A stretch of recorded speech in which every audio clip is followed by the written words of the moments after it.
Hi guys, it's Jodi here with Honeysuckle Hill Bee-stro, and I have Emily Clarke, the Clay County Prosecutor, with me today, and we're going to be baking some stuff in the kitchen here in a little bit, but we're going to have a little conversation first. So Emily, tell me about the Prosecutor's office. How long have you been there? So 12 years total, this entering into my 12th year. So 4 as Chief Deputy and now 8 as the elected prosecutor. Okay, so how busy is the Clay County Prosecutor's office? We're pretty busy. I would say on average about 2,000 criminal cases a year. Oh, wow. And then we also have an additional about 1,000 pending child support cases. And then the criminal side would include like infractions, juvenile, and then adult criminal cases. Okay, so how many people do you have working with you? Because 2,000 sounds like way too many for one person to handle. Yes. So how many do you have working with you? 4, including myself. So I have me, and then my Chief Deputy Prosecutor, Clarke, and then 2 deputies, Josh Lynch and Hannah Howald. Okay, all right. So the child support cases, what triggers? Just somebody not paying their child support is what triggers it to your office? Then? So anybody that has a child support order, whether it's through a divorce case or paternity case, can come sign up in my office for enforcement purposes. So then we keep track of when they're supposed to pay, if they pay, and we kind of keep those balance sheets going to keep track of arrearage, keep track of payments, and then if they're not paying, we enforce that. Okay, okay. See, I didn't realize that you guys got in that early. Yes. In the process. Yeah, they can sign up, from the moment they get that order for paternity or for through the divorce. Do most people do that then? I would say we have about 1,000 cases. There's a lot that don't. I would say if you have like a divorce situation where it's pretty amicable and somebody's paying frequently, that they don't come sign up. But we do. I mean, we have 1,000 cases. Right. So right. So about how many trial cases do you guys do a year? It varies. So we've had years anywhere from 7 to 10, which is kind of a lot for a small county for a jury trial to actually go. And then we've had years where we've not had any go. So 2026, I think, will be a busy year for us. I'm anticipating probably 4 or 5 that we think will go at this point. And then last year in 2025, we did one case as a jury trial in April, I believe. It was an attempted murder case. So that was the only actual jury trial we did in 25. So about how many weeks, months, whatever, do you have to prep for one jury trial? As soon as we get the case, we continue working on it. But once we really get into trial prep, I would say you spend probably 3 weeks really focusing in on that case, prepping witnesses, making sure you have everything, getting all your filings done, the final witness exhibit list, things like that. So I would say you spend 3 weeks focusing pretty much solely on that case, but we're working on it from the moment we get it. Okay.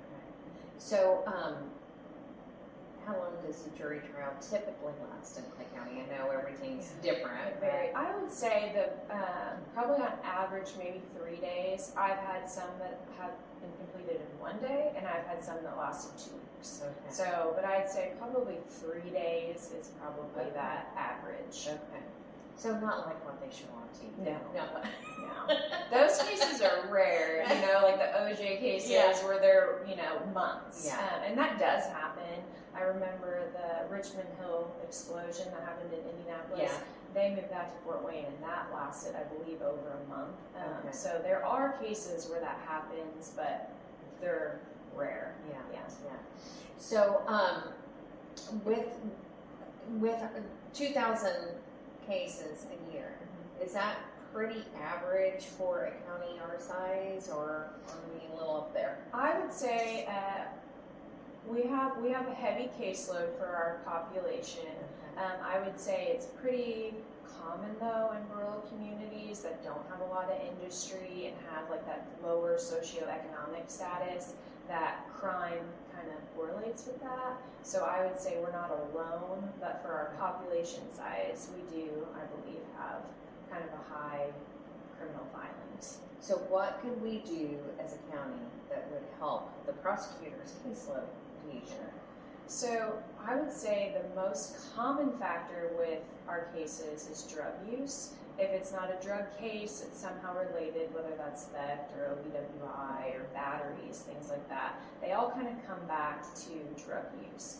So one, the factor of drugs being very prevalent in our country is a problem, and that's not necessarily a problem that Clay County can control, but on a national level, I know they're trying to close borders and do those things, which I believe will change the supply and demand. It'll trickle down to Clay County eventually. And then I think socioeconomic, economic development and bringing in industry and having higher paying jobs and, housing that's, for more middle class, I think it does affect your crime rate, because when you're dealing with, the low socioeconomic status, a lot of times that comes with crime, because those people don't have enough money, or they're raised in a situation where their parents use drugs and it's just cyclical.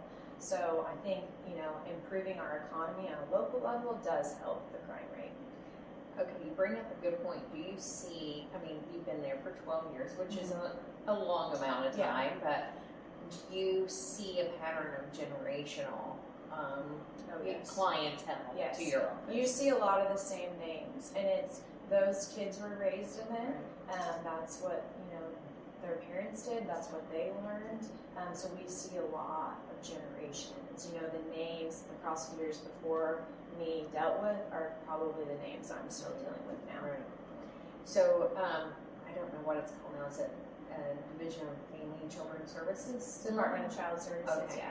So is that like kind of your partner in a way for the child cases? We've worked a lot together, and as a prosecutor, so statutorily, I'm a member of the Child Protective Team in Clay County, and then Child Fatality Review Team. So we statutorily work with DCS a lot, and they're dealing with it on their side of things as well as we're dealing with the criminal side of things. So we do work hand in hand a lot, or have parallel investigations going on. So, okay, you bring up a good point I've never thought of before. What other boards do you have to be on as a prosecutor? Sure. So there's a lot statutorily that we're required, which is harder when you're in a rural county and you don't have the staff. But so I'm on those two, as well as the Community Corrections Advisory Board I have to be on, and then there's a Sexual Assault Response Team that we have to be a part of, and then I also serve on a multidisciplinary team with law enforcement, our child advocacy centers, and then DCS, kind of coming together for the purpose of learning to do child investigation cases better. So there's quite a few. That sounds like a lot. Do they meet like quarterly, monthly? What's your commitment? Some are monthly, some are quarterly. So it just kind of depends on the board that we're on. But so now that we've had the fourth prosecutor come in, I kind of have delegated some of those. So I do have one prosecutor that goes to the Sexual Assault Response Team, which is over in Terre Haute, and I believe they do quarterly. But I still sit on a lot of the child boards myself. Right. Yeah. So are most of these boards like regional boards then that you're part of, or a state board, or just a county board? There's a couple that are county, like Child Protective Team is just Clay County, and so is the multidisciplinary team, but then the others are regional. Okay. So when we're listening to something, is it a podcast, book, or music? I'd say nowadays it's podcast. I'm very into, like when I'm driving, podcast. Okay, so what's your favorite podcast? What's your go-to? So I listen to a lot of different things. I like crime podcasts, and I think because it keeps me sharp, like listening to the arguments or how people analyze things or think or what they want to say. So I listen to one, it's called The Prosecutors, and it's these two, one's a former prosecutor, I think one's still a current prosecutor, but they kind of analyze cases and give legal reviews on things. So I really like listening to them, but the true crime, because I think it keeps me sharp. Yeah. You watch a lot of Dateline too. I do. Like Josh will say to me, he's like, "You deal with this all day at work, and then you come home," and I'm like, it's just it keeps me sharp. I don't know what it is, but women like Dateline, So anyway, your favorite movie? Cool Runnings. Oh, I loved that movie as a kid. And I would say Rapid Fire, Cool Runnings. Yeah, that's funny. Okay, and what's a perfect Emily Clarke day? At home, with my kids where I don't have to, the house is already cleaned, we have the laundry's put away, and probably summertime when the weather's warm and we're just kind of at home, you know, grilling out and going on the neighborhood walk. Nice, nice. Okay, so tell me what it is that we're going to be making today. So chocolate chip cookies. I'm not a cook, but Okay. this is the only thing that I can really make. And it's what I bring to like every potluck, you know, every time we're having to take something, I always bring these cookies. Okay. They're kind of famous. Nice. Because, yeah, it's the only good thing that I can make. Okay. I've been making it ever since I was in high school. So, yeah. Okay, all right, well, awesome. Okay, you guys are going to join us in the kitchen while we make Emily's chocolate chip cookies. Okay, Emily, you said you use butter flavored Crisco. Correct, yes. And so I always like to use this for getting the Crisco out because it's a half cup scoop, and so you need a cup, right? Yes. So I'm gonna let you do the little ice creamy scoop for that. So Emily said that she doesn't usually use a mixer, so we're gonna challenge her here. See, no, I'm not very. Yeah, How do you'll be you fine. even it? So so what I do, I just scrape it. Perfect. Yeah. Does that look Okay, good? yeah, that Okay. looks good. And so we're challenging her with the mixing bowl, with the mixer, with the KitchenAid. So, do you own a KitchenAid since you don't? No. Good for you. So, what's a typical meal like since you don't cook? Does Josh cook or? Well, so Josh does the grilling. I mean, Okay. I cook. I just don't consider Enjoy it. myself to be good at it nor enjoy it. Yeah, right. So so it's a cup of shortening and then 3/4 of a cup of light brown sugar and sugar. Right. Let's make this easier. Okay, and then you mix that together. Which I'll let you Get it all hooked back up. Okay, we'll put the little mixer in there, roll the beater. Okay, flip the thing.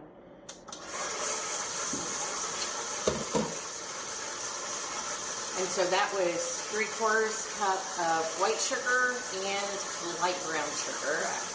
Okay, we've got in there so far. And you said you started making these in high school. So Okay. I mentioned earlier that I was on the equestrian team at the University of South Carolina. Right. So I grew up showing horses all around the country.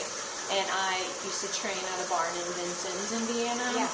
So the owner of that barn was a doctor in Vincennes, and he had some cattle horses. So for my recruitment video, he let me ride those horses for my recruitment video. So I looked up a recipe as like a thank you, and it was really good. So I just continued, made them all through college, took them to tailgates, and then I just kept doing it now for 20 plus years. So about how many times a month do you think that you make these cookies for your girls?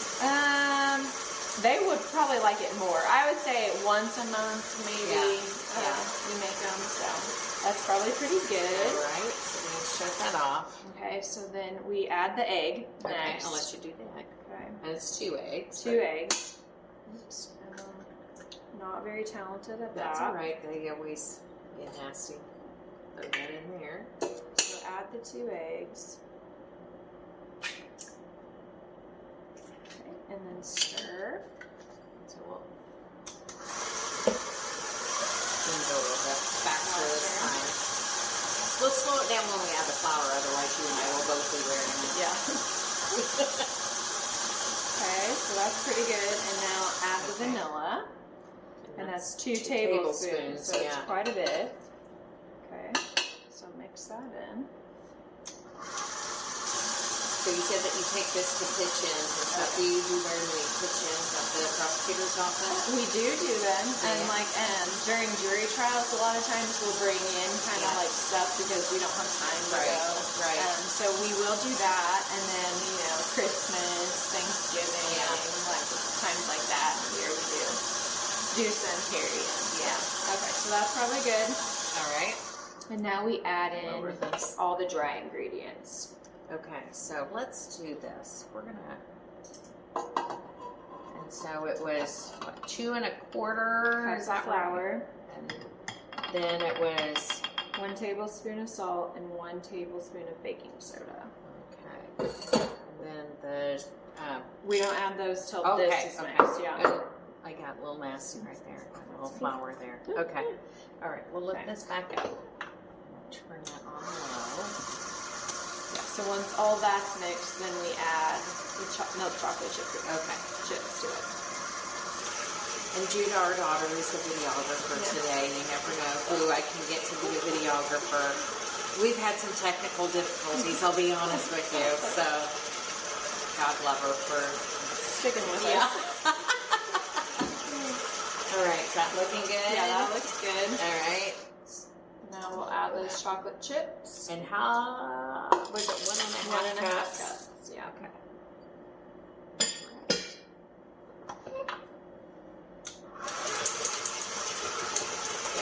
Okay, so are you a cookie dough eater? Not really. Like I don't typically take cookie dough. My girls like to take some. There was a time whenever our girls were little that a friend of mine said, "Oh, I make cookie balls and keep them in the freezer, and then that way I can just pull them out and make cookies." And I don't think I ever made one cookie out of those cookie balls because I kept on going to the freezer eating the stupid cookies, or eating the stupid balls. Okay, so I told Emily that I'm just used to wearing gloves whenever I deal with food. So you know, you don't have to whenever you're at home, but I'm used to it. So anyway, and I did parchment paper. I know that you said that you typically use Pam, but probably don't have parchment paper at home if you're not a big cooker. Yeah. So if you can pull these off, and I'm going to see what size cookie that you make with these. Yeah, and it's a good sized, probably bigger than. Well, this is another thing, and this is why I look the way that I do, Emily. So don't take dieting advice from me at all. But anyway, I always thought if the bigger the cookie, I wouldn't feel bad about saying I only had one cookie, you know. So, okay, there's that. Okay.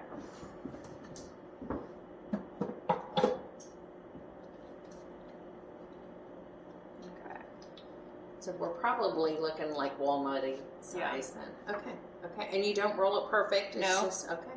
Perfect. Not perfect. Well, let me get in there and I'll help you with this. I normally do, what is that, probably like 1.5 inches apart. Okay. Because they will expand some. Okay, so we got this tray ready. Yes. So it goes into a 350-degree oven. Yes. For how long? 12 minutes. Okie dokie. We'll let that just bake. Okay, Emily, let's check these. Is that the way you like that? Yeah, that looks good. So I typically pull them out and then I'll let them sit on the pan for 7 or 8 minutes before. Okay. And see, okay, I'll be honest with you. I was like, oh, I think those are too close together. But those are perfect. Yeah. Okay, Emily, cookies are done. They're out of the oven. They've cooled. We shouldn't have burnt tongues with this. So I'm excited. They look so beautiful. Good job. No, thank you. Good job. You are a good little cookie baker. Well, that's the only thing I can make. Thank you so much for spending time. Thank you for having me. Really appreciate it. Thank you. Good luck. Thanks.